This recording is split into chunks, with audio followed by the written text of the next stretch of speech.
Hallo meine lieben Freunde, digitale Künstlerin und Tänzerin Lydia aus Ulm, Deutschland und Manuel auch aus Deutschland, der unser erster Abonnent und langjähriger Künstlerfreund war. Wir laden Sie ein, unten Kommentare abzugeben. Wir würden uns auch freuen, Sie bei Spotify begrüßen zu dürfen. Wir bedanken uns für Ihre Unterstützung und wünschen Ihnen einen schönen Tag. Vielen Dank auch an RalphieBoy25 für die Anmeldung. Welcome to Petroma Therapy. We have some people in our audience that speak German, some speak French, some speak Hindi. We also have a new subscriber, Vlad7 Metro, and he was fond of the Mosquito Coast dance video that we referred to, and also wanted to send a shout out to Teshwan Glover, who is up in Newark, New Jersey. He's a mover and a shaker and an influencer and a fashion guy. So we're happy to have our eclectic international community. And I was wondering, could you briefly tell people how to listen to us on Spotify? Suppose someone's never used Spotify. How do they listen to us on Spotify? Well, we're not only on Spotify, we're also on Google Podcasts and Apple Podcasts. We just go into either platform and type in Petroma Therapy search. No, suppose somebody is holding. No, suppose somebody is holding a phone and they've never ever seen Spotify. What do? They go to open your browser. Yeah, open your browser window and type in Spotify.com. That's it. Then what? That's not Petroma Therapy. What do they do after they type in Spotify? Then don't listen any music. They'll suggest you to just go to the search window and type Petroma Therapy. And then listen to all 5 episodes we have so far, and maybe even will be the 6th one today. So what they'll do is they'll see this pink visual, which I like, and then they will press a button, the cat in the rain, and then they just listen to that. How do they subscribe on Spotify? Because actually, I don't know how to do that. Now, when you're asking it, I don't know myself. I've never subscribed. Okay, so how do we know we have subscribers on Spotify? Let's talk about this next episode. In the meantime, I'll be able to check and make an instruction for our listeners. Very good. Very good. Well, the episode today is about nothing, and I am very excited about nothing. One of the first things I think of when I think about nothing is a play by Jean-Paul Sartre. In French, it's pronounced "huis clos," which means no way out. But in English, it's often translated as no exit. So the play by Sartre, No Exit, is about an impossible love triangle. And there is no way out of it. It's impossible and it's absurd. So I'm very fond of the play Huis Clos, Huisclos. And also, you know, we referred the other day to Camus' story, The Stranger. So one of the first things I thought about was Sartre's play No Exit. And there's a lot of situations in life where there's just no solution. Like, could be a relationship, could be something at your job, could be something in the city. You know, you just can't find any way out. You're just stuck, and you're just kind of like nowhere. Do you ever feel like you're stuck kind of nowhere? Of course, I'm one of those people who, you know, live by the rule, like the longer you live, the less you know. One of those people who know nothing on any subject specifically, but still feel the need to be involved and give other people useless advice. That's me. That's your albatross, right? That's Samuel Coleridge talks about the albatross that we, you know, the heaviness that we carry. Well, you know, another song that I thought about is written by Townes Van Zandt, and he is a Texas blues balladeer. So he writes ballads, which they rhyme, they tell a story, and he has a song called Nothing. And I love that song. Whenever I'm depressed or sad, I like to drive around in my car and listen to Townes sing Nothing. Because when I feel really bad, if I hear the blues and I can get to somebody else is in a lower place of nothing or depression than I am, it makes me feel better. And it's interesting how he wrote that song. He actually, came from a wealthy family. His family he's from, Dallas, Fort Worth area, Oak Cliff. So he's a Texas musician, came from a wealthy family. They wanted him to go into politics. He wanted to be a rambler and a scrambler and a writer and a musician. And anyhow, he somehow got married. And this is like a great story. On his wedding night, you would think that he would be thinking about his wife and the bed and the hotel and how amazing their life is. But instead, he just locked himself in a closet and wrote the song Nothing. I somehow thought that's very sexy. But, I'm a little disturbed. I'm a little disturbed. Anxiety attack, because there are techniques that you can use to fight it. I'm thinking. To fight what? Me, I could be wrong. Anxiety? No, I mean, I don't know. It was so interesting. He was so full of music and so full of ideas, and he was so passionate about his art that whenever a song would come to him, he'd just have to stop doing what he was doing. And I just know that the story. I've read a lot about the life of Townes Van Zandt. He's also into trains and riding on trains, and has another song called Snowing in Raton. But I don't know. I just like the song Nothing. Another song that I like is by another Texas melody. Musician. Chris, I've never heard that song before. Maybe you would be able to just sing a little bit, or give the tune and melody so that we'd enjoy. Oh, no, I can't sing. No, maybe next time. Can't sing. No, can't sing right now. I know you can. Well, I know you can. Of course you can. But okay. But I choose I'm not going to. to push you into it. I understand. Not going to push me. Please go on. Well, another song is actually famously sung by Janis Joplin, and Janis Joplin was another brilliant blues woman who sang the song "Me and Bobby McGee." Now, "Me and Bobby McGee" is actually written by Kris Kristofferson, but she plays acoustic guitar on it. And she has the lines were written by Kris Kristofferson, but the words are, "Freedom's just another word for nothing left to lose." And you're free if you're not attached. If there's nothing you can lose, and if there's nothing you're afraid to lose, then you're free. But think of all the things we're afraid to lose. We're afraid to lose our job. We're afraid to lose our relationship with our children. We're afraid to lose our keys. We're afraid to lose our mind. I mean, are you afraid of any of those things? Well, what you're saying is very, very deep. I have to sleep on that in order to answer. But it's a lunch break. I can't sleep while I'm eating or talking to you. Well, what do you think The of when you think of nothing? Subject of nothing is very interesting. First of all, I think if I were in prison, for instance, I don't know, have you? You probably not. If I were in prison and some leader, I don't know, the opposite gang would look at me, and then I looked back and he would say, "What are you looking at?" I would say, "Nothing." That would be an insult.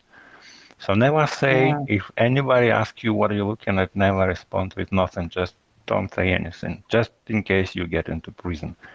Or I'm not that I'm implying that you will. I'm just, sharing. No, I've actually been into prisons and visited people in state psychiatric hospitals. When I went to school at the University of Texas in Austin, I was very much interested in psychiatry and psychology, and there was a state institute, and it's still there. And actually, I met this I met this woman at the Catholic Newman Center, which was like a little place where students would go to mass.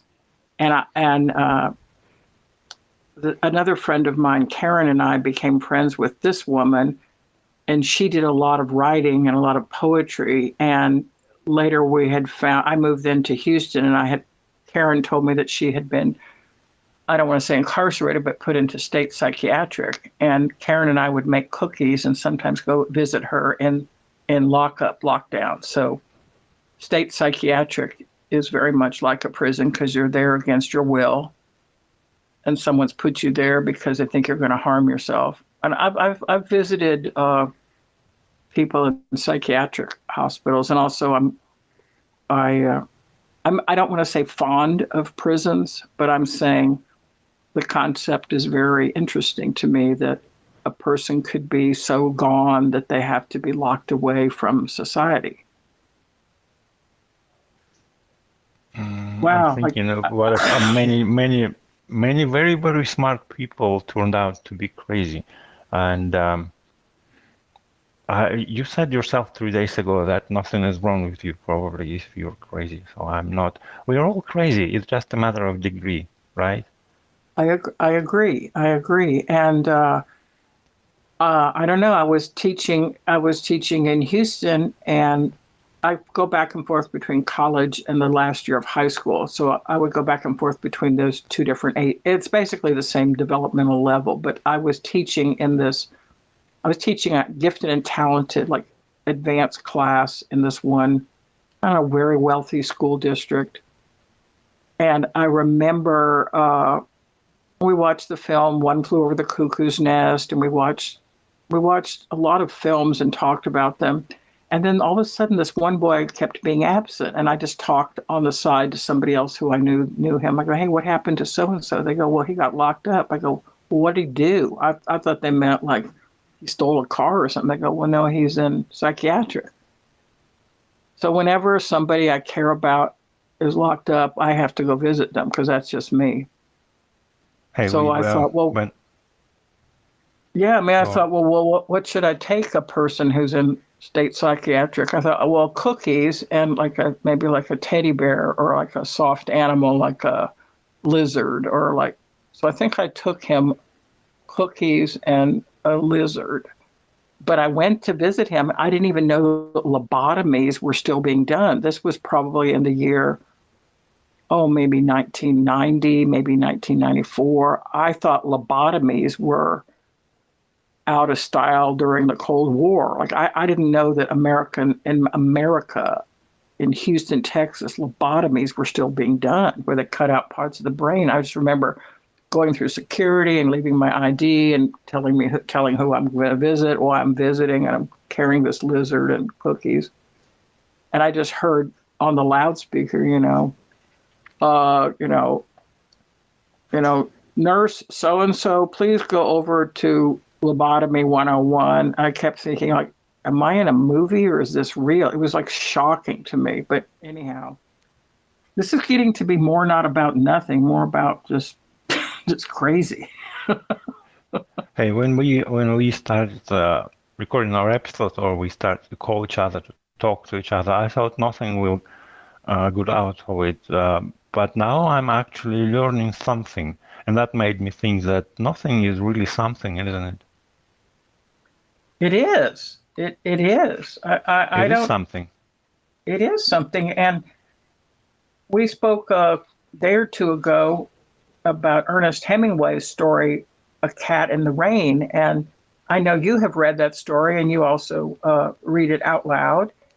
And I'm a big fan of Hemingway, and so is one of our new subscribers, Michael. I think he's Italian, but he likes Hemingway. But there is a famous story by Ernest Hemingway. It's called A Clean, Well-Lighted Place, and it was published in 1933. It's very short, and I would really like for our subscribers to take a look at it. It's only like about 2.5 pages long, but it's about an old man who is deaf, who goes into a cafe at night just to sit there and drink.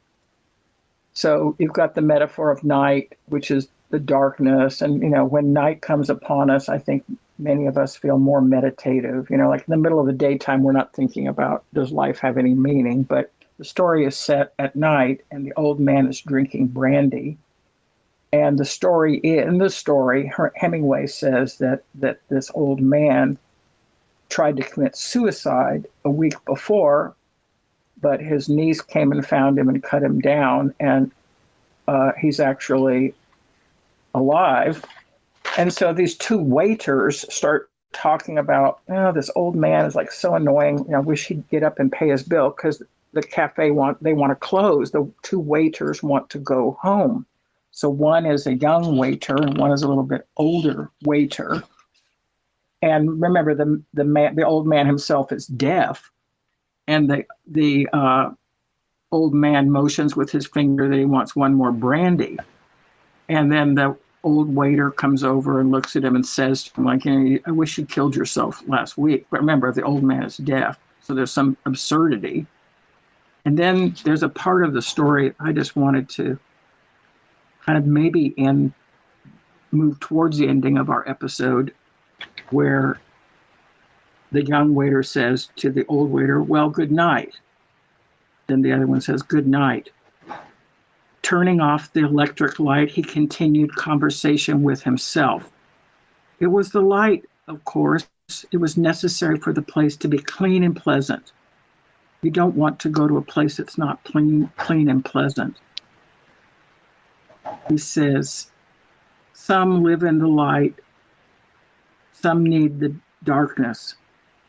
He never felt it, but he knew it was all nada, y puis nada, y nada, y puis nada. Our nada, who art in nada, nada be thy name, thy kingdom nada, be thy nada as it is in nada. Give us this nada, our daily nada, and nada, our nada, as we nada our nadas into nada, but deliver us from nada, puis nada. Hail nothing, full of nothing, nothing is with thee. So that's near the ending of A Clean, Well-Lighted Place by Ernest Hemingway, written in 1933, which is, of course, a parody on the Lord's Prayer, Our Father who art in heaven.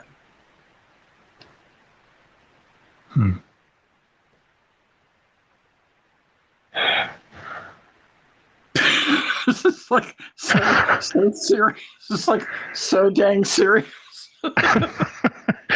But I'll lighter and more look on the bright side. Okay, look at the bright side. So and more. Listen, I've read it somewhere. Not to change the subject, and with all due respect, okay. I don't know why I brought it up. You imagine that there is a president-elect, and his name is nothing.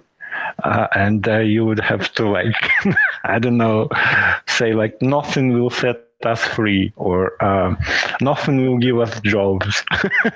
Wouldn't that be fine? That would be great. And the first lady, what would her name be? Like the first lady of nothing? I don't know. Nothing does make me happy.